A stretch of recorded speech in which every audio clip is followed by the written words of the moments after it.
창세기 2장 9절 말씀을 같이 보겠습니다.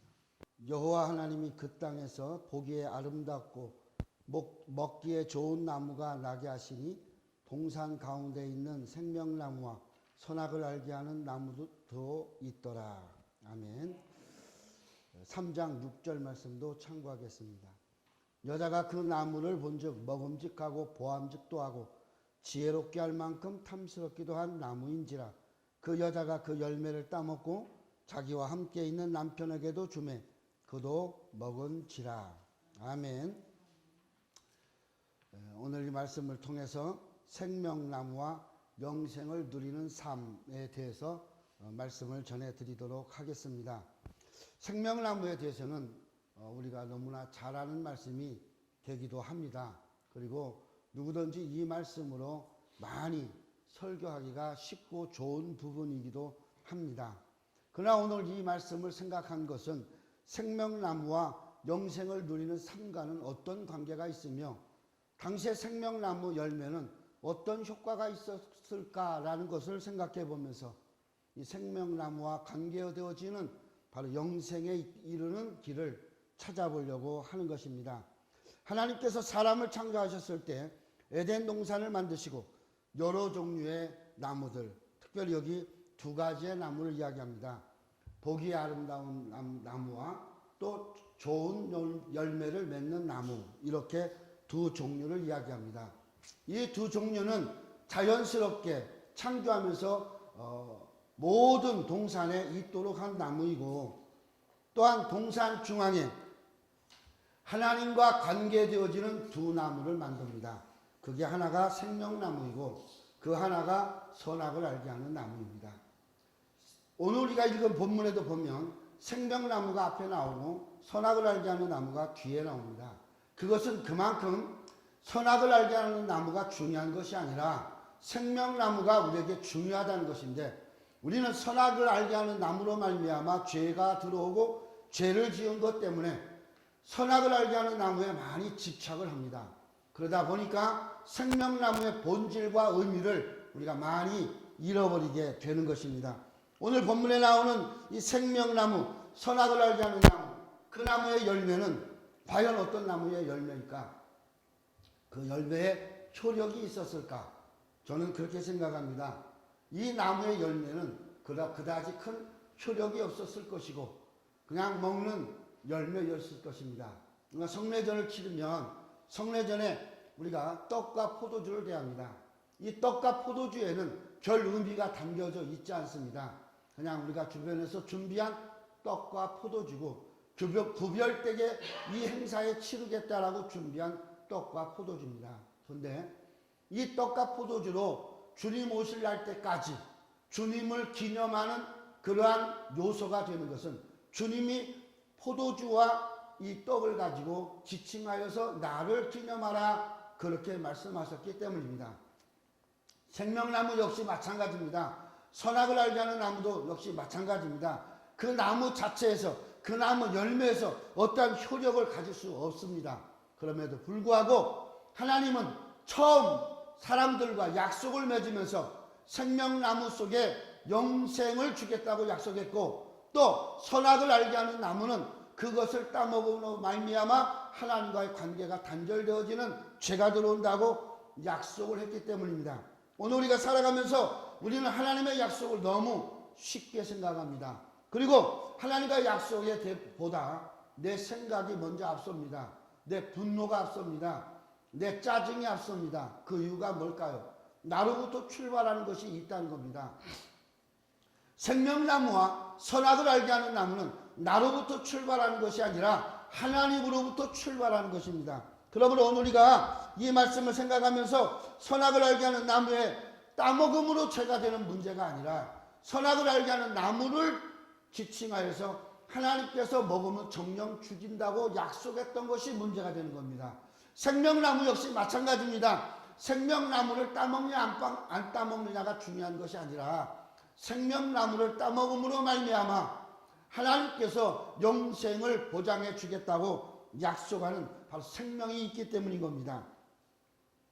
그러므로 오늘 이는 생명나무 열매와 선악을 알게 하는 나무, 자체에서 무슨 능력이 있었을까라고 생각하기 전에 이 생명나무와 선악을 알게 하는 나무로 말미암아 하나님은 사람과 하나님 사이의 순종과 그 관계를 보시고 또 하나님과의 임재하신 하나님과의 관계를 하나님은 살펴보시고 또 돌아보시겠다고 약속했다는 겁니다.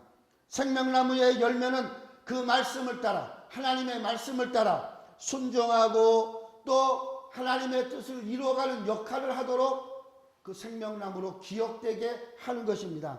그러므로 선악을 구별하는 것이 하나님에게 있고 사람이 선악을 구별하는 것이 아니다 라는 것이 생명나무입니다. 그러나 선악과는 먹음으로 말미암아 내 스스로가 하나님과의 관계에 있어서 하나님 말씀보다 내 생각이 앞서고 내 생각이 앞섬으로 말미암아서 선악을 구별하는 것이 내 마음이 내 생각이 스스로 그 일을 앞세워 진행하고 있다는 겁니다.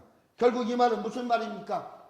사람이 판단하는 것이 하나님보다 위에 있다는 것이고 사람이 생각하는 것이 그거보다 위에 있다는 거죠. 우리는 종종 설교할 때도 무슨 말을 할 때도 대화를 할 때도 하나님의 말씀을 참 잘 인용합니다. 그래서 우리는 용서해야 돼, 화해해야 돼, 우리는 무엇을 해야 돼, 성경을 근거서 합니다. 그러나 정말 나에게 내 가슴과 내 생각을 찢어놓을 정도로 내게 다가오는 사람에게는 죽어도 용서를 안 하는 것이 문제가 됩니다. 왜 문제가 될까요? 내 속에서부터 내가 판단한 죄입니다. 하나님은 그것조차도 예수님을 통해서 말씀하십니다. 뭐라고 말씀하십니까? 원수 맺는 것은 하나님에게 있다고 했어요. 그래서 우리가 원수 맺는 것이 아니에요. 우리는 이웃처럼 사랑해야 됩니다. 오늘도 차를 타고 오면서 우리 조 목사님하고 이런 얘기 저런 얘기 하면서 그런 얘기를 제가 했어요. 사람이 생각도 못하는 것까지 내 마음속에 차오르는 분노가 이르는 것까지 다 내려놓는 것이 하나님 말씀에 순종하는 거다. 말씀은 따로 놀고 내가 말한 건 따로 놀고 내 행동은 따로 놀아 버리면 이거는 정말 하나님이 원하는 것이 아니라는 거예요.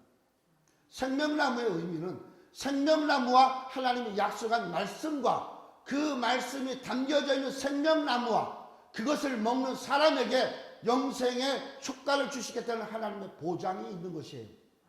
그런데 우리는 그것은 제껴놓고 내 생각의 기준을 따라서 마치 이 하와처럼 내 기분에 따라서 내가 따먹고 스스로가 선택하고 스스로가 판단하는 것이 문제가 된다는 겁니다. 왜? 거기에는 하나님이 없기 때문입니다. 선악을 알게 하는 나무, 이 나무에 특별한 능력이 있다면 생명나무 열매도 특별한 능력이 있다고 봐야 됩니다. 그런데 미안하지만 저는 그렇게 생각을 해요. 나무와 그 열매에는 큰 효력이 있는 것이 아니라 그것을 기준으로 약속하신 하나님의 말씀이 그 효력이 된다. 그렇게 저는 생각을 합니다. 그것이 체내에 들어와서 어떠한 역할이 된다고 생각하기보다는 우리가 칼빈이 이야기한 것처럼 우리는 성례의 효력이 무엇인지 안다. 앞서 언급한 바와 같이 이 나무는 생명의 서약으로 우리에게 주어진 것입니다. 라고 칼빈은 이야기하고 있습니다. 어떻게 보면 바로 성례가 표준이 될 수도 있습니다. 주님 오실 때까지 그날을 기념하고 그것으로 우리가 주님의 우리를 위해서 구속하신 그 주님의 놀라운 사랑을 기억해야 되는 거죠. 마찬가지로 하나님은 생명나무로 하나님이 기억되게 하셨고 선악을 알게 하는 나무로 죄로 들어가게 하는 것을 스스로가 판단하게 만들었다는 거예요. 그런데 우리는 종종 하나님보다 내가 더 판단의 기준이 되어질 때가 참 많습니다.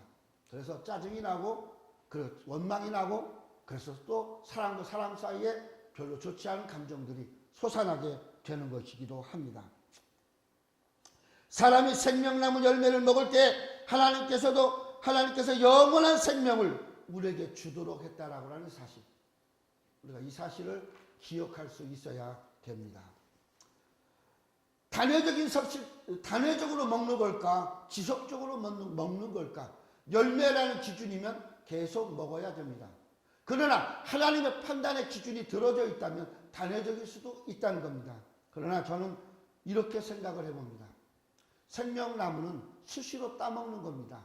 선악을 알게 하는 나무도 스스로 수시로 따먹는 겁니다. 열매와 같죠. 먹음으로 계속 기억되게 할 수 있을 것이고, 먹음으로 계속 하나님을 지속적으로 하나님께 가까이 가고 순종하게 할 것입니다. 그렇다면 이 나무의 역할이 뭘까? 어떻게 우리에게 이 지속하는 것을 누리게 할까? 영생을 누리게 할까? 그것은 바로 이 생명나무와 선악과가 동산 중앙에 있다는 사실입니다. 그리고 그곳에 서 있는 아담을 향하여서 하나님이 임재하시고 말씀하셨다는 거죠. 그러면 하나님의 임재와 또 하나님께서 함께 하시는 그러한 일들이 이루어질 수 있는 것이 어딜까요? 예배입니다. 결국 하나님은 예배를 시작부터 아담과 하나님 관계 속에 하나님의 임재로 허락하신 공간이 동산 중앙입니다. 오늘 우리는 너무 예배를 쉽게 생각합니다. 내 판단의 기준이 예배의 기준이 되어버릴 때가 많습니다. 내가 싫으면, 내가 바쁘면 예배를 쉽게 생각을 해요. 그리고 그 예배의 본질이 하나님께 있는 것이 아니라 내가 드리면 하나님은 받아야 되고, 내가 드리면 하나님이 좋아야 되고, 그런 판단으로 흘러가는 것이 뭘까? 바로 선악을 알게 하는 선악과를 따먹음으로 우리들 스스로가 죄와 하나님과의 관계를 상실해가고 있기 때문이 아닌가, 그렇게 생각을 합니다.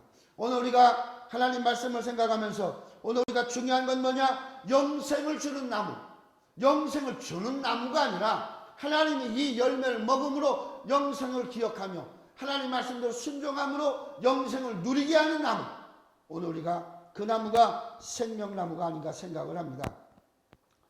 메리데스 G 클라인이라는 학자는 이렇게 이야기를 합니다.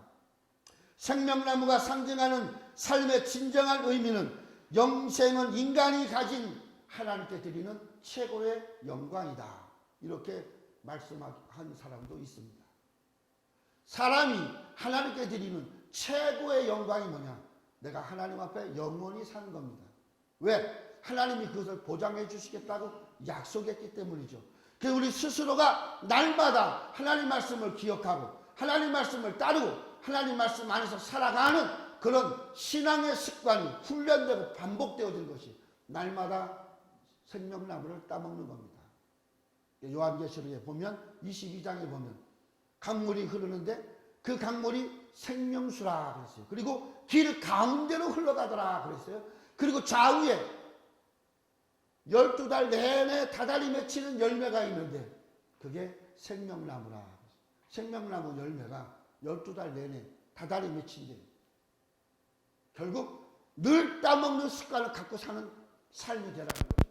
예배가 뭡니까? 습관을 들여서 늘 하나님께 시간을 정해서 예배 드리는 거 아닙니까? 오늘 우리가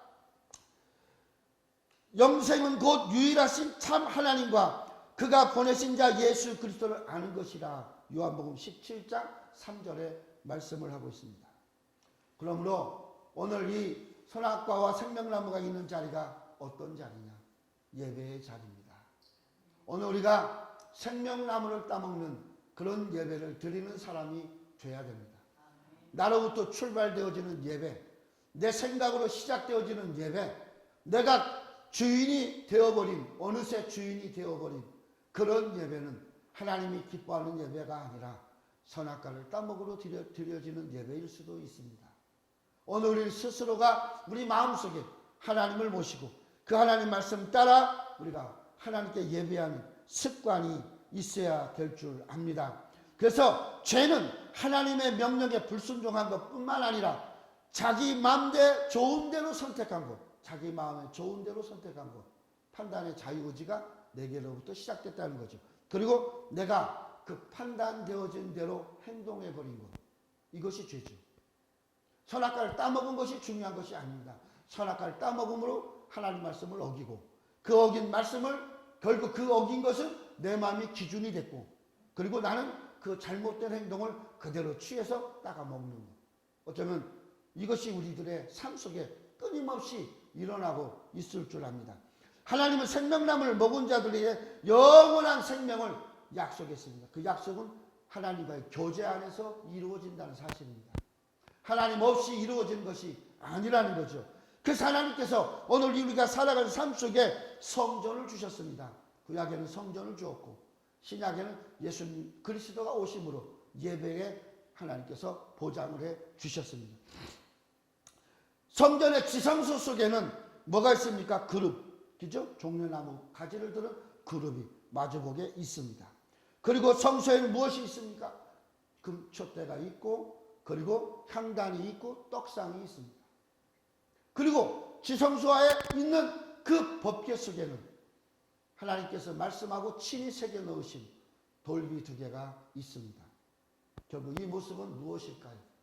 하나님께서 에덴 동산에 주어진 생명나무의 모습이 아닐까 생각합니다. 하나님은 성소 안에, 지성소 안에 그렇게 하나님께서 하나님의 모습을 담아놨습니다. 에덴 동산의 모습뿐만 아니라 생명나무의 모습을 담아놨습니다. 그럼 오늘 우리 예배 속에서는 무엇이 우리에게 본질이고 무엇이 중요할까요?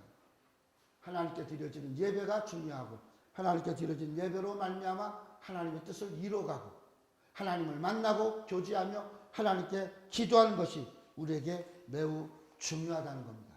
그러므로 오늘 우리가 이 말씀을 잘 생각하면서 하나님을 경외하며 하나님의 말씀을 듣고 그 말씀에 순종하는 것이 생명나무라는 것을 알 수가 있습니다. 또 이 말씀은 궁극적으로 주님은 종말 때 완성되고 이루어지는 생명나무라고 말씀을 합니다. 예수님 자신 스스로가 생명나무의 열매로 모습을 보여주셨어요. 그래서 그의 몸과 그 찢어진 몸과 우리를 위해서 흘리신 보혈이 우리의 죄를 속해주시고 하나님과 임재 속에 하나님과의 관계를 이루어주시는 길을 열어놓으셨어요. 그러므로 부활하신 주님이 승천하시면서 그 주님을 맞이하고 그 주님을 의지하면서 그 주님께 예배하며 그 주님의 말씀을 따라 살아가는 것이 영생의 길로 가는 길이고 그게 좁은 길이고 그게 바로 십자가의 길이라는 거죠. 이것의 완성은 주님이 다시 오실 때 신부단장 되어져 주님의 신부로 또 우리가 주의 신부된 자로서 모여 하나님께 예배하며 신부에 된 도리를 다하는 교회를 이루어가므로 하나님의 모습을 보이고 하나님 앞에 진지하게 그 뜻을 따라갈 때 주님 다시 오실 때 우리의 몸이 영생의 몸으로 부활되고 회복되어질 줄 압니다. 그래서 계시록 22장 1절에 또 그가 수정같이 맑은 생명수의 강을 내게 보이니 하나님과 및 어린 양의 보좌로부터 나와서 길 가운데 흐르더라. 강 좌우에 생명나무가 있어 12가지 열매를 다달이 날마다 맺고 그 열매를 맺고 그 나무 잎들은 만국을 치료하기 위해 있더라. 다달이 열매가 바뀌는지 계속 맺는지 다달이 열매를 맺는데요. 따먹는 대로 열매는 계속 되어진다는 거죠. 그게 뭐예요? 강 좌우편에 있는 생명나무 열매입니다. 우리가 하나님의 나라에서 먹고 누리고 살아야 될 겁니다. 그리고 그 흐르는 생명수 강을 마시고 살아야 됩니다. 잠언에 이렇게 이야기하고 있습니다. 잠언에 보면 지혜는 그 얻는 자에게 생명나무라 그렇게 말씀을 하고 있습니다. 잠언 3장 18절에 지혜를 얻는 자에게 그 생명나무라 지혜를 가진 자는 복되다. 즉 생명나무는 지혜라는 거죠. 하나님이 주신 지혜. 즉 우리가 하나님을 믿고 하나님 앞에 예배하고 하나님과의 관계를 이루어가는 것 그것이 바로 생명나무의 삶이라는 겁니다. 그럼 오늘 우리가 생명나무가 되어야 되고 우리가 생명나무 열매를 따먹은 자가 되어야 됩니다. 순서가 바뀌었다는 거죠. 결국은 뭐예요? 생명나무를 따먹고 그리고 선악과를 따먹었다면 하나님 말씀대로 판단의 기준을 따라 선악을 구별하고 살았을 것입니다. 선악과를 따먹음으로 내 판단의 기준 속에서 생명나무를 먹으려고 그러니까 하나님은 그 길을 막으셨어요. 결국 모든 초점은 모든 관계 속에 성경은 무엇을 이야기하냐? 하나님과 우리와의 관계요. 하나님이 우리의 중심이 된다는 겁니다. 이제 말씀을 마치려고 합니다. 오늘 우리가 이 말씀을 잘 생각해 보면서 우리는 어떤 판단의 기준을 갖고 살았는지 무슨 판단을 하고 사는지 우리는 어떻게 하나님과의 관계를 이루고 사는지 진지하게 한번 생각해 보면서 우리가 드리는 예배가 생명나무 열매 가운데서 하나님 주시는 말씀으로 오시는 생명나무를 먹으면서 하나님 주신 지혜대로 예배하는 삶인지, 선악과를 임의로 따먹어 내 마음대로 드리고 내 행위대로 드려지고 내 생각대로 드려지는 예배로 가고 있는 건지 우리 스스로를 판단해 보면서 이 말씀 안에서 우리는 그 나무의 열매를 맛보고 하나님의 뜻을 따라 예배할 수 있는 그런 신앙의 삶이 되기를 간절히 바랍니다.